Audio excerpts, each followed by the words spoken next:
ચંદ્રકાંત બક્ષી વિશે આપણે પેરાલિસિસ નિમિત્તે વાત કરી છે, એટલે આરંભની વાત તો લગભગ સરખી જ રહે. એમની આકાર નવલકથા વિશે સુમન શાહનો લેખ પણ છે. બક્ષીથી ફેરો નામના પુસ્તકમાં તમને એ લેખ મળશે. એટલે હું આજે રઘુવીર ચૌધરીની નવલકથા, ગુજરાતી નવલકથા પુસ્તકમાંથી આકાર વિશેની તમારા માટે વાત કરી રહી છું. કોઈ પણ બક્ષીની નવલકથા લો, એનો જે તમારે વાંચીને પૂરી કરવી પડે એ બક્ષીની કલમની તાકાત હતી જ. એની અંદર તો કોઈ બેમત નહીં. આકાર એ એમની ચોથી નવલકથા છે. આકારનો નાયક યશ ન શાહ ક્યાંની દિશા ચીંધી અલોપ થઈ જાય છે.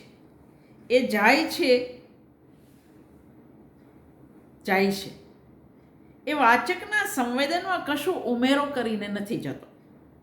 એની જિંદગી બેઉ બાજુથી કપાયેલી છે. વજનદાર ભૂતકાળ અને શક્યતાવાળા ભવિષ્ય વિનાનો એને રાખીને લેખકે એને વર્તમાન આપ્યો છે. પણ 2 વર્ષથી વધારે એ વર્તમાન વિસ્તાર્યો નથી. ભૂગોળની નાની સપાટી પર એ અસંતુષ્ટ નાયક ભટકે છે.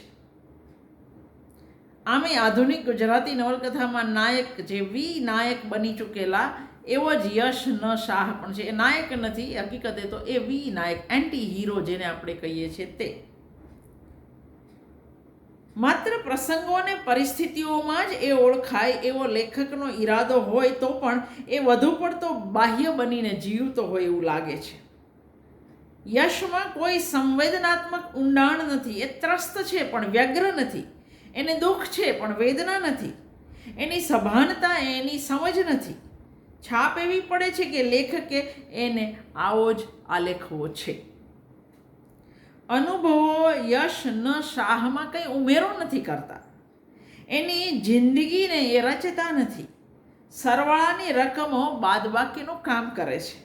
પિતા, ભાઈ, બહેન, ભાભી અને સ્ત્રી જે પત્ની નથી સાથેના સંબંધોમાં આ યશ લાગણીથી નથી સંડોવાતો. જો આ એક સમય હતો જ્યારે આપણા સર્જકો પર આઉટસાઇડરનો બહુ જ મોટો પ્રભાવ હતો. અહીં પણ છે પ્રભાવ, પણ છતાંય આકાર કોઈ જગ્યાએ અસ્તિત્વવાદી, બોલકો અસ્તિત્વવાદ છે.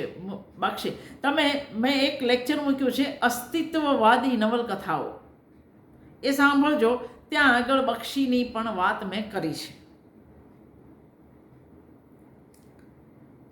કોઈ સંબંધમાં એ સંડોવાતો નથી લાગણીથી, માત્ર જવાબદારીનું વહન કરે છે બસ. આ જવાબદારી પણ એણે સમજપૂર્વક સ્વીકારેલી નથી. સંસ્કારની આદત જેવી છે.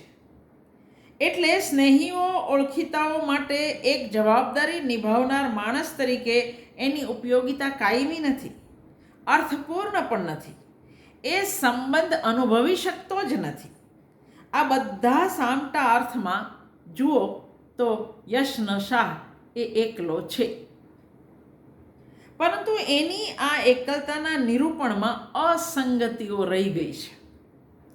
પરિસ્થિતિ સંકુલ બને એ પહેલાં જ યશના સંદર્ભમાં મુકાયેલું પાત્ર દૂર થઈ જાય છે. આઘાત પ્રત્યાઘાત જન્મે એ પહેલાં જ એની જીપ્સી જિંદગી આગળ વધી જાય છે અને એની એકલતા કોરી જ રહી જાય છે. ભાભી અને બહેનના સ્પર્શને એ માત્ર સ્પર્શ તરીકે પણ ક્ષણ માટે ઓળખી લે છે. ખાવા પીવા, હરવા ફરવામાં એને કંઈ છોછ નથી. પણ ભારપૂર્વક નોંધવું પડે કે શારીરિક ભૂખનો એ તીવ્રતાથી અનુભવ કરી શકતો નથી. બુલબુલ નામની વેશ્યા એનાથી બાકાત રહી જાય છે. જેની સાથે પ્રેમ જેવો ખેલ શરૂ થયેલો એ સરના સાથેના પહેલા શરીર સંબંધમાં પણ એ ઉતાવળિયો આલેખાયો નથી. એકવાર જેને પિતાની રખાત માનેલી એ રાની માટેની એની હઠમાં છેતરપિંડીનો બદલો લેવાની વૃત્તિ છે. રાણીનું શરીર ભોગવવાનો આવેશ પણ એના પરિણામે જ છે.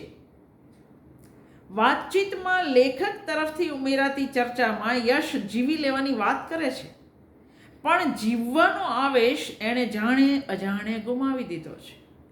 વિચારો કે આદર્શોનું સાતત્ય જળવાય એ રીતે જીવવાની એની નેમ નથી. કીર્તિ, સંપત્તિ જેવા વળગણોથી એ મુક્ત છે. કીર્તિ અને સંપત્તિનું ઉત્પાદન કરતા કારણો જગતને, જીવનને એ વારંવાર જેલ કહે છે.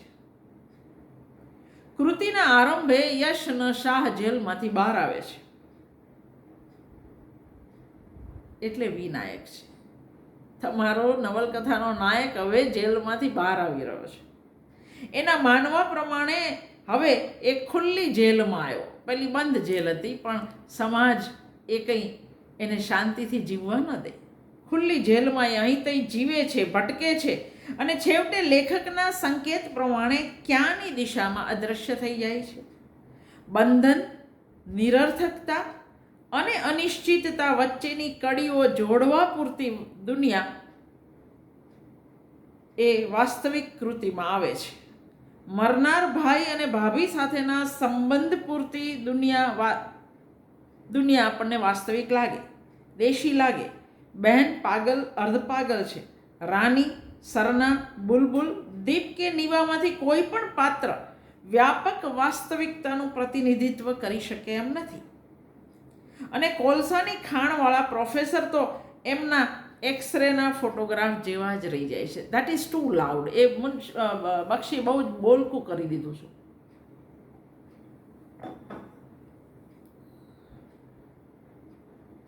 આમ યશ શાહ જે વાસ્તવિકતામાંથી પસાર થાય છે એ અપવાદરૂપ છે, અને તેથી એને સાંપડેલી અર્થ શૂન્યતાનો અર્થ વજનદાર બનતો નથી. આખી રચના તારણ કાઢવા માટે હોય એવી બની છે. બાહ્ય વાસ્તવિકતાનો પૂટ ઓછો રાખીને યશના પાત્રને સંવેદનાત્મક ઘનતા દ્વારા વજનદાર બનાવી શક્યા હોત મુનશી પણ નથી થઈ શક્યું. બક્ષીના કલાકાર સામે એ દિશા હજી ઉઘડી નથી. એટલે કે ત્રીજા પરિમાણના અભાવે યશનું પાત્ર સપાટ રહી જાય છે. એના સાંધાઓ પર લેખકની બરછટ પીંછી વારંવાર ફરતી દેખાય છે. કૃતિનું સંકલન સૂત્ર પણ યશ પોતે છે. એટલે વસ્તુ સંકલનને તપાસવા જતાં લગભગ તમારે આવા અભિપ્રાય પર આવવું પડે છે. ખોટી સહી કરવાને કારણે જેલ ભોગવી રહેલા યશ શાહને ભાઈ બીમાર છે, તેથી અઠવાડિયાની રજા મળે છે. જેલમાં જગ્યા ઓછી હતી અને હવામાં અમુક ઓળખીતા અવાજો જ સાંભળવા મળતા હતા, છતાં દુઃખની અસરમાંથી એ નીકળી ગયો છે. વિચારોની રાજધાનીમાં જીવવાનો આનંદ એ માણવા લાગ્યો છે. પાત્રને ઓળખાવાનો ટૂંકો રસ્તો લેખક વારંવાર અપનાવે છે, વિધાન કરે છે પાત્ર વિશે, અને સાથે સાથે પોતાના વિચાર મૂકે છે. જુઓ, દરેક માણસને એક જ નામ હોય છે, હું. કદાચ જેલની અંદર એનું નામ હું હતું, બહાર એ યશ બની જતો હતો. એટલે લેખકની માન્યતા મુજબ યશ જેલ નિવાસ દરમિયાન વિચારવાની શક્તિ કેળવી ચૂક્યો હતો, પણ બહારની દુનિયામાં આવ્યા પછી એના વિચારોની ખાસિયત જોવા મળતી નથી. એનું વૈચારિક કાઠું બંધાયેલું લાગતું નથી. યશ વિચારે છે, ક્યારેક લેખકની સીધી મદદથી વિચારે છે, પણ નિર્ણય સુધી પહોંચી શકતો નથી. નાના પ્રશ્ન એને સાંપડતા રહે છે. પ્રશ્નની પરવા કર્યા વિના એ વર્તમાનમાં જીવી લે છે. જુઓ, એણે નિહારને કહ્યું હતું કે તમારે મારી બાબતમાં દુઃખ કરવું નહીં. મારી અને તમારી વ્યાખ્યાઓમાં એક ફર્ક રહેવાનો છે, જે લગભગ જન્મજાત છે. તમારું અને મારું ઘડતર, બંધારણ બધામાં એક સ્પષ્ટ જુદાઈ છે, આંતરો છે, અને વર્ષોની સાથે વધતો જવાનો છે. નિહાર યશની વાતોને નાદાન સમજીને શાંતિથી સાંભળી રહેતો અને પોતાનું દુઃખ દેખાવા દેતો નહીં. બે ભાઈઓ વચ્ચેના અંતરને જન્મજાત કહેવું ઠીક લાગે? ઘડતર, બંધારણ આદિમાં યશના વ્યક્તિત્વના કારણો ચીંધવા જતાં એણે પોતાને જોખમે સ્વીકારેલી સ્વતંત્રતાનો અભાવ સૂચવાય છે, જે લેખકને અભિપ્રેત નથી. બીજા ફકરામાં લેખક કહે છે, યશ વિચારોથી અંકુશમાં રાખી શકાય એવી વ્યક્તિગત સ્વતંત્રતામાં માનતો હતો. જો એવું હોય તો આગળના વિધાનને છેદે છે. આમ પાત્રોના સંવાદો અને લેખકના વિધાનોમાં વિરોધાભાસ છે.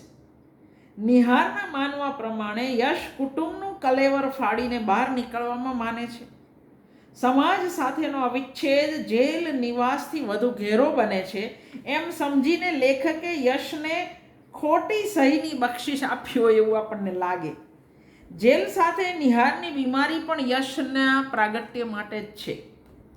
કૃતિનો આરંભિક ભાગ પૂરો થઈ ગયા પછી જેલ ભોગવ્યાની બદનામી અને નિહારના મૃત્યુને લીધે ભાભી અને બહેન માટેની જવાબદારી યશની સાથે રહે છે.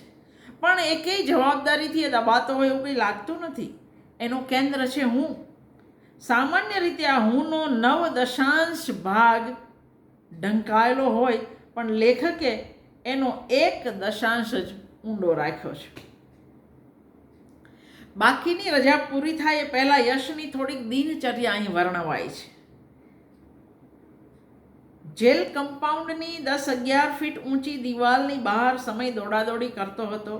અહીં બધું શાંત હતું. ઝપાટાબંધ જીવી આવેલા માણસો જ સેલોમાં રહેતા હતા. પેન્શન લેતા હોય એમ એ લોકો સમયને વાપરતા હતા.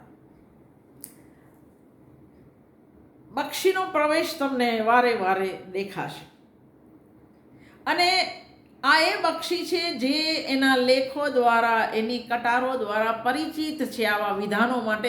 એ જ બક્ષી અહીંયા છે. એટલે ભાષાના પણ પ્રશ્નો છે. નિહારના મૃત્યુનો તાર આવે ત્યાર પહેલાં તો યશ મળતી રજા લેવાની સુપ્રિન્ટેન્ડન્ટને ના પાડે છે. અહીં યશની મનોદશા ઠીક ઝીલાય છે. એ ઘેર જાય છે ત્યારે વાતાવરણમાં નિહારના મૃત્યુની અસર સરસ રીતે ઉપસાવી શકાય છે. અમુક જાતિઓમાં વિધવા ભાભી દિયરને પરણાવી દેવાના રિવાજની યાદ, તમારા દુઃખને મારી રીતે હું સમજી શકું છું એમ કહેવામાં વસ્તુ સ્થિતિનો સ્વીકાર અને અન્ય ઉદ્ગારોમાં યશ જરાક સમજણો લાગે છે. એ કહે છે, આપણી પાસે ન જીવી શકવાની સ્વતંત્રતા નથી.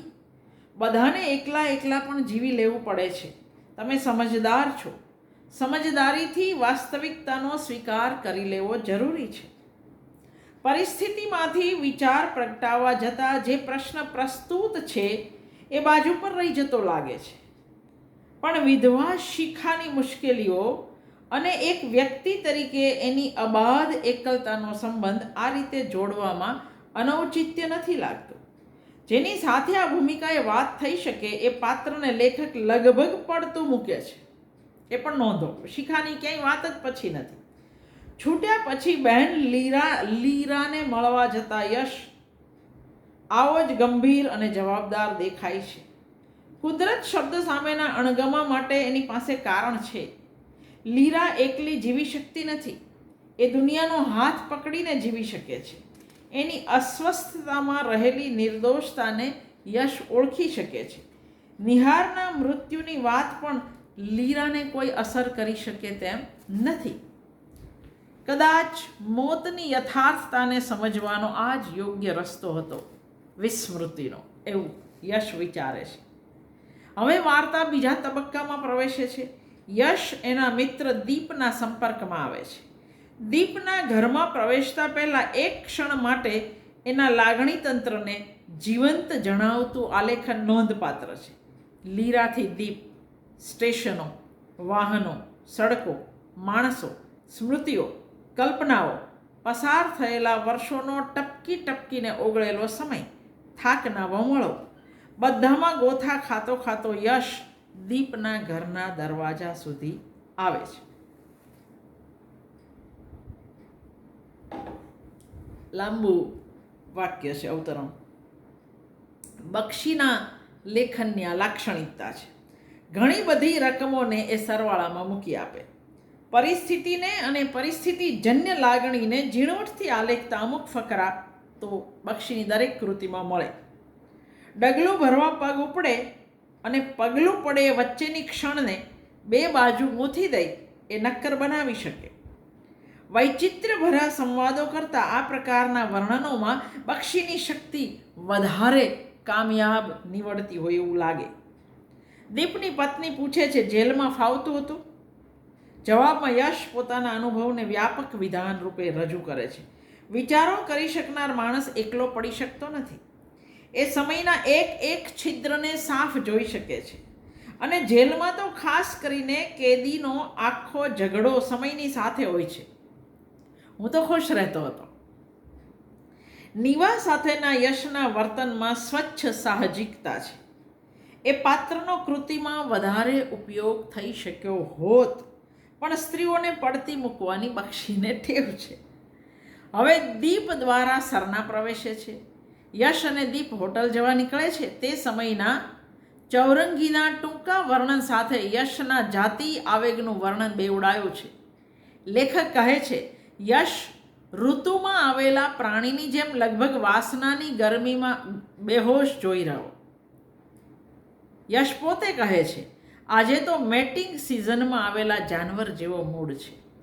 આ જાનવરવાળી ઉપમા વરવી લાગે છે કે બળવાને જુદો પ્રશ્ન છે, પણ લેખકને પડતી હોય એ બધી ખબર વાચકને ન પડે સંભવ સ્વીકારીને પણ આવી મૌલિકતા વર્જ ગણવી જોઈએ. બક્ષી તો આવું લખવા ટેવાયેલા છે. અહીં 2 વાર લખે છે. જાતીય વૃત્તિને વાસ્તવિકતાના સ્વીકાર તરીકે આલેખવા ઉપરાંત આવું બધું ક્યારેક શોખથી લખાતું હોય એવું લાગે.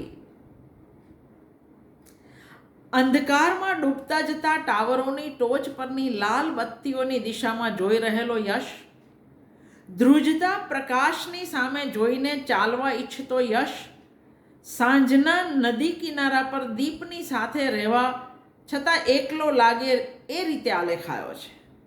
દીપની હાજરીમાં સરના સાથેની પહેલી મુલાકાતમાં યશ તટસ્થ લાગે છે, સભાન લાગે છે. બોલતો લાગે છે બેપરવાહીથી, પણ બોલે છે ચીપી ચીપીને. એના કહેવા પ્રમાણે એ બધું બદલાયેલું સમજવાની કોશિશ કરે છે. સરના પૂછે છે, શું શું બદલાયું છે? યશ કહે છે, હું બદલાયેલો લાગુ છું. હું બદલાયો છું એ સમજાય છે, બીજું કંઈ સમજાતું નથી. જેલમાં રહી આવીને યશ વિચારવાનું વ્યસન લઈ આવ્યો છે. એ અર્થમાં એ પોતાને બદલાયેલો માનતો હશે. લેખક કોઈ સંકેત આપતા નથી. સરના જાય છે પછી યશ એનામાં રસ લેતો થાય છે. દીપ સરનાને મદદ કરે છે. પૈસાના જોરે સ્ત્રીઓને સમજવાનો માનસિક વ્યાયામ કરે છે. યશને લાગે છે કે નીવાને દીપથી સંતોષ નથી. નીવાનું પાત્ર હવે એક બાજુ ચાલ્યું જાય છે. સરનાનો સંપર્ક ચાલુ રહે છે, પણ કૃતિનો કેન્દ્રવર્તી લાગે એવો પ્રસંગ તો રાની સાથેનો છે. મરનાર નિહારે કહેલું કે બાપની રખાત અને એની એક છોકરી અહીં કાશીપુરમાં રહે છે. યશ દીપને એ અંગે વાત કરી બાપની રખાતની શોધમાં નીકળે છે. એને જે ઠેકાણું જડે છે એ ખોટું છે, પણ ચતુર વેશ્યા રાની એને ભ્રમમાં રાખવા માંગે છે. યશ બુદ્ધિશાળી થઈને બધું માની લે છે. યશ આ તરફ કેમ વળ્યો એનું કારણ લેખક આ પ્રમાણે આપે છે. મરી ગયેલા ભાઈની છેલ્લી ઈચ્છા પૂરી કરી લેવા જેવું કંઈક વીરત્વનું તત્વ એમાં હતું. થોડી ઉત્સુકતા, નિર્દોષ પણ દિલચસ્પ ઉત્સુકતા અને જિજ્ઞાસા અને નવી નવી સ્થિતિમાં મુકાવાનું યશને આમ પણ હંમેશા ગમ્યું છે.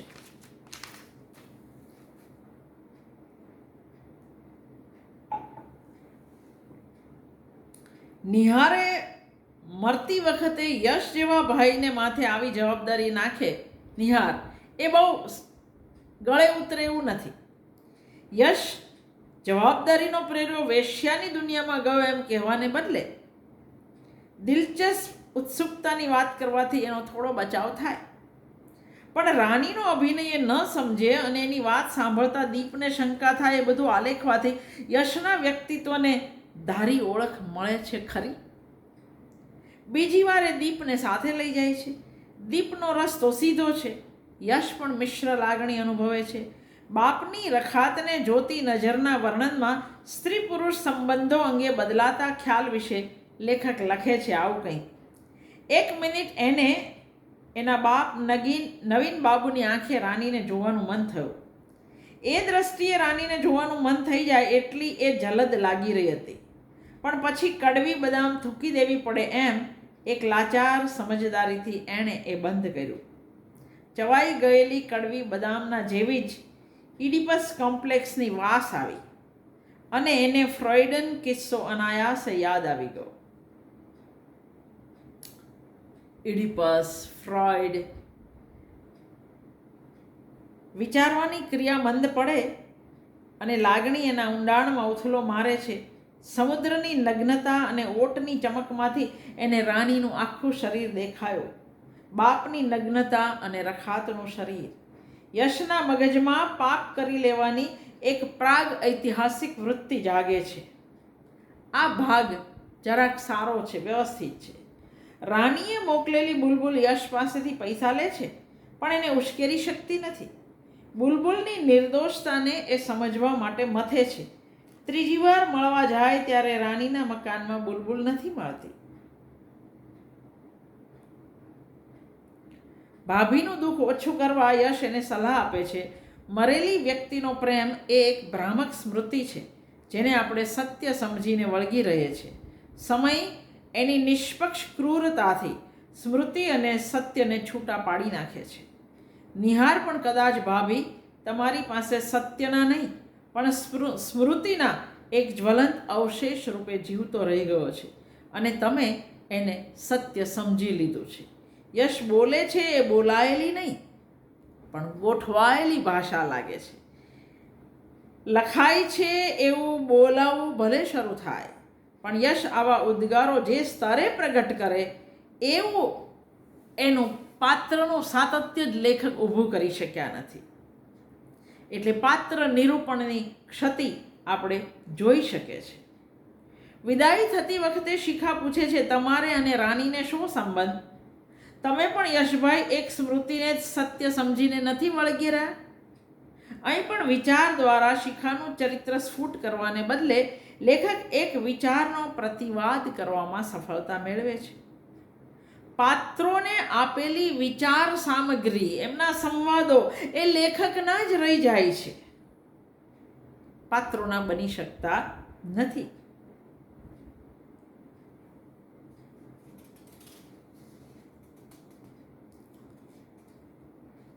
સરના સાથે સુખી થવા અંગે, લગ્ન જીવન વિશે, જિંદગી અને આત્મહત્યા વિશે ચર્ચા થાય છે. પૈસા, તંદુરસ્તી અને સ્વતંત્રતા, આ ત્રણનું બનેલું સુખ સરના ઈચ્છે છે. એને જેમ યશ પાસે મહત્વાકાંક્ષાઓ નથી. એ ચિત્રકાર થઈ શક્યો હોત પણ એણે ચિતરવાનું છોડી દીધું છે. એના માનવા પ્રમાણે ખોટી મજૂરી જેવી લાંબી જિંદગીની જરૂર નથી. એની વાતનો વિરોધ કરી સરના આત્મહત્યાને ફેશનેબલ શબ્દ કહે છે. કોઈ પણ માર્ગે એ લાંબુ અને સુખભર્યું જીવન જીવવા માંગે છે. આ બધી ચર્ચાનો અંત એટલો જ કે મોડી રાત સુધી દિવાલ પર એક ઘન વિચિત્ર પડછાયો હાલતો રહ્યો. કલકત્તા પાછા આવ્યા પછી યશને ફૂટપાથ પરની ભીડમાં બુલબુલ મળી જાય છે. યશને સાચી વાત કરી દેવાની એણે હિંમત બતાવી એનું ફળ ભોગવતી હોય એ રીતે હવે એને ગ્રાહક શોધવા નીકળવું પડે છે. એના નિમિત્તે વેશ્યા જીવનના ઉદ્ભવ અને વિકાસ પર, વેશ્યાઓની આવડતો અને સમસ્યાઓ પર એક વર્ણનાત્મક નિબંધ બક્ષી આપી દે છે. જાત મહેનતથી આ બધું સંશોધન કર્યું હોય એવો આત્મવિશ્વાસ પણ બક્ષીની અંદર અહીંયા પ્રગટ થઈ જાય છે. બુલબુલની સાથે જઈને એનો જલદ શરાબ પીને યશ રાની પાસે જાય છે. શોર્ટ પીરિયડની ફી પૂછી ઉમેદવારી કરે છે. છેવટે ઘડિયાળ અને ખિસ્સાની રકમ ગુમાવી માર ખાઈને હોશમાં આવે છે. બુલબુલની ઓરડી પર જઈને પડી રહે છે. રાણીની છેતરપિંડી યશને અલગ કરવાને બદલે વધારે સંડોવે છે. એ દ્વારા સરના અને યશના સંબંધને અર્થ આપવાનો લેખકનો ઈરાદો હોઈ શકે. ઓફિસના કાગળિયા રાણીને ત્યાં ગુમાવેલા એ સરના પાસેથી મળે છે. સાથે સાથે તારે પરણવાની ખાસ જરૂર છે એવું સાંભળવા મળે છે. યશ રાની વિશે વાત કરવા માંગતો હતો પણ બોલી શક્યો નહીં. સરના ટેક્સીમાં બેઠી, આગ્રહ કર્યો પણ એ સાથે ન ગયો. સરના લગ્ન માટે તૈયાર હોત તો યશ કોલસાની ખાણની જગ્યા જવા માટે બદલી ન માંગત એવી શક્યતા એક નિર્દેશાઈ છે ખરી. પણ શહેરની સગવડો છોડીને ભાગવાની વૃત્તિનું કારણ રાની સાથેના અનુભવમાં સૂચવ્યું છે. ભટકવું, નવી નવી પરિસ્થિતિમાં મુકાવવું એવી જીપ્સી વૃત્તિ પણ એનામાં જણાવી છે. આમ એ કોલસાની ખાણોની દક્ષિણમાં જાય એ માન્યમાં આવે એવું છે, પણ એ નોખી દુનિયામાં યશને મૂકી એવી લાક્ષણિક પરિસ્થિતિમાં જાગતા સંવેદનનો લાભ લેખક લઈ શક્યા નથી. ખાણોની ભૂગોળ વર્ણવવામાં વિસ્તાર કરી શક્યા છે. રાણીએ બુલબુલનો પગ તોડાવી નાખેલો. એમાં પોતાની જવાબદારી સમજી અથવા એ ઉપરાંતની ઉદારતાથી એને આશ્રય આપવા યશ ખાણના મુકામે બોલાવે. ડૉક્ટરના કહેવાથી બહેન લીરાને પણ બોલાવે અને એ બેમાંથી એકેય સુખી કે સ્વસ્થ કરવામાં ઉપયોગી ન બની શકે એ નિરૂપણમાં પાછલું વસ્તુ સંકળાઈને વિસ્તરે અને યશની નિરુપયોગિતા તેમજ સારા ઈરાદાઓની અર્થશૂન્યતા સૂચવાય. અલબત્ત કૃતિના એ છેવટના પાનાનું કેન્દ્ર સ્થાન એક નવું પાત્ર પ્રોફેસર ભોગવે છે, જે ઉપજાવી કાઢેલું લાગે છે. કોલસાની ખાણમાં પ્રોફેસરની વાતો દ્વારા લેખકે યશને પ્રવૃત્તિ આપી છે. અહીં એમ પણ સૂચવી શકાયું હોત કે પ્રોફેસર હર્ષ યશના વ્યક્તિત્વનો જ એક ભાગ છે, તો કૃતિની સંકલનમાં ખલેલ ન પડત અને વૈચારિક વજન ઉમેરાત. પ્રોફેસર હર્ષ યશને પણ વટાવી જાય એવા આત્યંતિક વલણોમાં જીવે છે. એ પોતાનો એક્સરે દિવાલ પર ટાંગે છે. મારું ઘર સ્ત્રી વિનાનું છે, સિમેન્ટ પ્લાસ્ટરના ગર્ભાશય જેવું અથવા જીવતા માણસના મકબરા જેવું. હર્ષ ફોટાની નેગેટિવમાં પોતાના ચહેરાની યથાર્થતા જુએ છે. એની વાતો આકર્ષે એવી છે, પણ વિચારનાર કહી શકે કે માંસ મજ્જાનો ભંગુર ઘાટ પણ એક વાસ્તવિકતા તો છે. ટ્રેજેડી ઇઝ નોટ ઇનફ એ પુસ્તક હર્ષ પાસેથી યશને વાંચવા મળે છે. અસ્તિત્વવાદી વિચારો હવે થોડીક ભેળસેળ દ્વારા લેખક કહેવાનું પસંદ કરે છે. હર્ષની ડાયરી દ્વારા કિર્કેગાર્ડ અને ઘણા બધા બીજા શાસ્ત્રને બધાના જ વિચારો ઠલવાયા છે.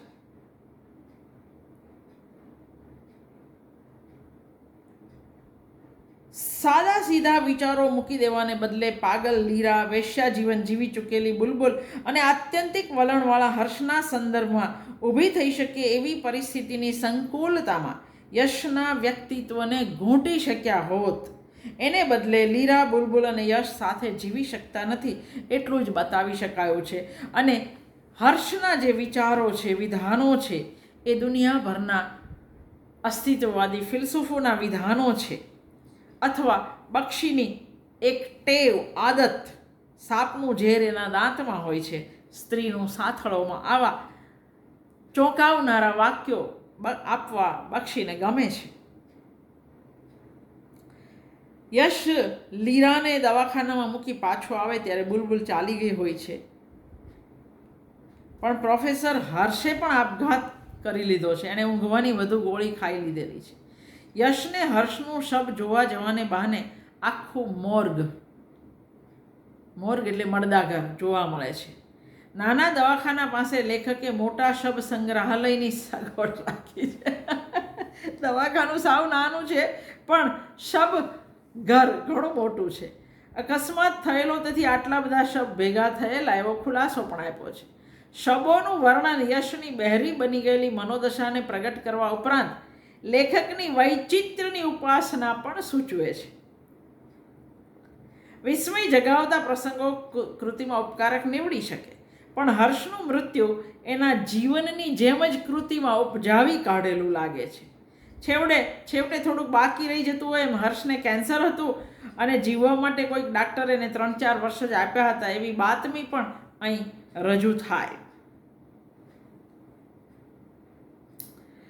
એ રીતે હર્ષનું પાત્ર કાયર, પીડાથી, પછીથી આવનારા મૃત્યુના ડરને બદલે પોતે મૃત્યુ સામેથી વહોરે છે. અંતે યશ પાછો સરના પાસે આવે છે. એને લાગે છે કે જીપ્સી દુનિયાનો એક તબક્કો પૂરો થયો તો ક્યાં ના જવાબો એની પાસે નહોતા. બદલી ન મળતા રાજીનામું આપી એ કલકત્તા જાય છે. લેખકના શબ્દોમાં એની જિંદગીનો ઉપસંહાર તમે જોઈ શકો. જિંદગીમાં એક પીછેહટ શરૂ થઈ ગઈ હતી. જેલના દિવસોથી પૈસા, ઘરબાર, ગૃહસ્થી, સુખ, દુનિયાની સ્થાપિત વ્યાખ્યાઓ દૂર ચાલી ગઈ હતી. કાચના બોક્સમાં સળવળીને થાકી ગયેલા ભૂખ્યા અજગર જેવી પ્રવૃત્તિ હતી પડ્યા જ રહેવાની. પલાયન અને અકર્મણ્યતા સુધી પહોંચેલા યશની જિંદગી વાચકો સામે રજૂ થઈ એના મૂળમાં પેલું જેલ જીવન. તો શું સામાજિક ન્યાય અન્યાય વિશેના કાયદા સામે લેખકને વાંધો છે? જેલ જીવને યશને સામાજિક રહેવા ન દીધો એવું કહેવું છે? લેખકની કચાશ વાચકને આવા નાના કારણો તરફ જોતો કરે તો નવાઈ નહીં. સમગ્રપણે તો યશનું પાત્ર પલટાતા તૂટતા સમાજની નીપજ હોવા ઉપરાંત વૈશ્વિક સંદર્ભમાં વધેલી અસ્તિત્વ વિશેની જાગૃતિનું પરિણામ છે. જેને આભારી છે કેવળ પ્રશ્ન. હોટલમાં મળેલી સરના સાથે એના ઘર સુધી જઈને નિરાશ થઈ વાતો કરી, સંસ્કારી ગરીબીનું નિરીક્ષણ કરી, સરનાને ભોગવીને લગ્ન માટે ના પાડીને એની ગાળ સાંભળીને રાત્રે યશ બિસ્તર લઈને નીકળી પડે છે બીજા આકારોમાં એક આકારની જેમ. વહેતી ધબકતી રાતની દુનિયામાં એક પણ સ્પંદન મૂક્યા વિના એક આકાર ક્યાંની દિશામાં અદૃશ્ય થતો ગયો. તો બક્ષીની અનેક નબળાઈઓ આકારમાં છે, પેરાલિસિસ બચી ગયેલી છે. એ રીતે હજુ ક્યારેક સમય મળશે તો સુમનભાઈના લેખની પણ આપણે વાત કરીશું.